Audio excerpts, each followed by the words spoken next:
I just hit 20,000 followers on Instagram. Now, I've not made this video to show off because followers are probably the least important metric, but I thought you might benefit from knowing the 20 crucial lessons I've taken on the journey so far and how I've been able to hit and maintain consistent 10K months off the back of it.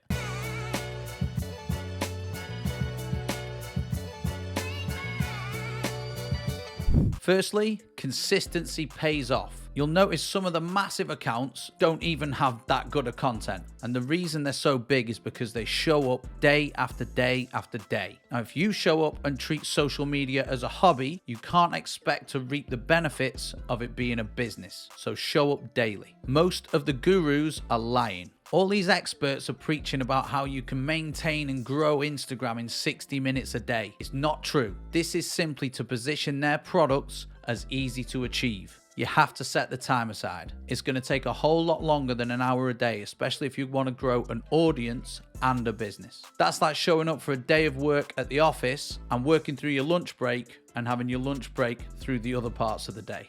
It ain't gonna work. Number 3, quantity over quality. And you're probably thinking, what? I thought it was quality over quantity. And it should be, but it doesn't have to be at the beginning. At the beginning, your content is gonna suck. You're only gonna make good content by putting yourself out there and experimenting. You have to go from bad or mediocre to good. And if you wait until it's perfect, you're gonna waste that valuable audience building time. The 4th lesson, you need help.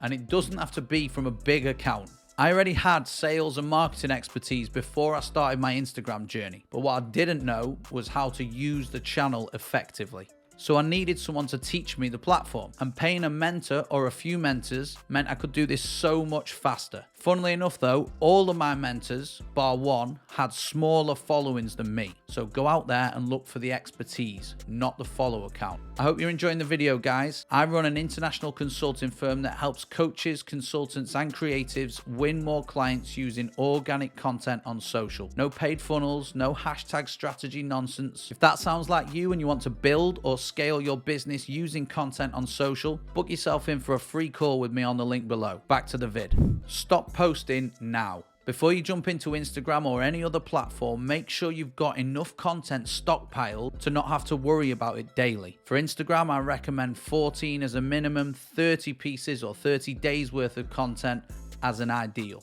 Stop now and plan your next month, and make sure you keep your business objectives in mind. Ignore 50% of your DMs. Most of these business inquiries you get through direct messages are not legitimate. Looking through them, responding to them is just going to waste your time. You need to choose quickly who to ignore. Number 7, collaboration. Big one. Collaboration will boost your profile massively. Make sure you're reaching out to a couple of accounts every week to either go live or collaborate on some form of post together. Not only does this force you to create more content, it also means you can leverage the other creator's audience. So if you can build a relationship with someone who has a slightly bigger audience than you, you're going to capitalize on that. Next, repurposing. No one's going to remember this video in 3 months' time, and it's exactly the same with your content. I could take this video and turn it into a carousel or turn it into a blog or a podcast. Believe it or not, some of this content is from an existing carousel, and I'm going to turn it into an email and send it out to my newsletter next week. So think with the future in mind. Next, you can make real friends. I mean it, real friends. Not just on Instagram, on any social platform. It's all about that connection. Seriously, I speak to some of the people that I've met online more than I do my long-term friends. And that's how you do business well. It's forging those long-lasting, deep relationships and connections with people. So go out and make friends.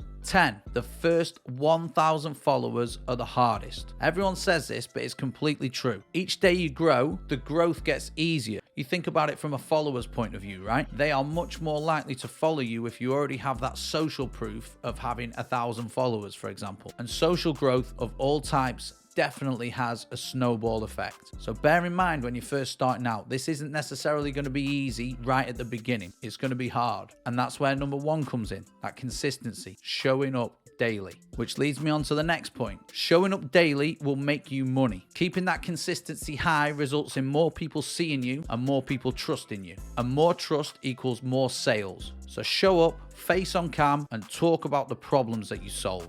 12. Templating. Template everything you possibly can. Social success and even managing a social account does not come easily. So the most important thing you can do is try and save yourself that time, all right? And it's not just about the content, it's about the processes, your SOPs, standard operating procedures. What you're looking to do is make each process easier the next time you repeat it. So you have to put the groundwork in at the start. It might be hard to set up, but if you can put templates in place, you are going to save hours. Next, don't use ads at the start. Seriously, until you know your product or service works organically, don't bother using ads. You could just be pouring money down the drain. I've got to where I've got to, which is a good following, a good monthly recurring revenue, and I'm still not using ads. Especially if you're trying to push a personalized service like coaching, mentoring, masterminds, things like that. You need to sell the personal touch first rather than trying to take people into some sort of funnel. So test it organically, then you can scale it using paid methods. Lesson number 14, you can monetize through content alone. I didn't talk about my offer for the first 6 months, and I had about 10 paying clients before them. If your content is good enough, it will do the work for you, and let it do that legwork. Consistently tying in value, referencing your offer, and talking about audience problems and how you solve them will lead to people trusting you. Next, focus on building an email list early. Obviously, these evergreen organic email funnels are fantastic, but you don't need all the bells and whistles at the start. Create a freebie, create a landing page for free on MailChimp or ActiveCampaign and push it out there. If your Instagram account gets deleted, you've got 2,000 followers, let's say, you'll be back to square one if you don't have an email list to back you up. Really important.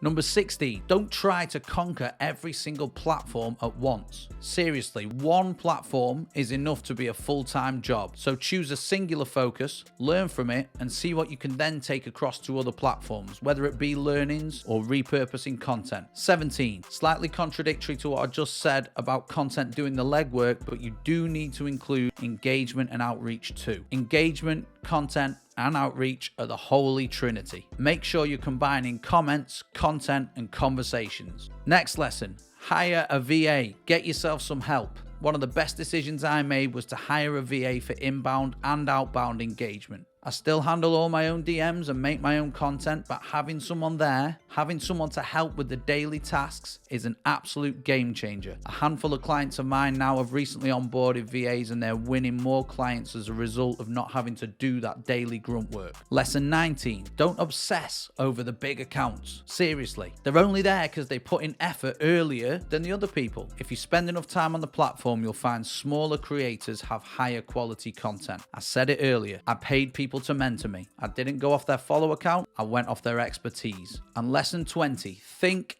evergreen. You never know when you're going to want to change your website, change your logo, change your colors. So bear that in mind when you're producing your content. Future proof, because you're probably going to want to repurpose at some point. So save yourself the effort of changing things every 5 minutes. And if you want to check out the best business advice I've ever had, hit this video right here.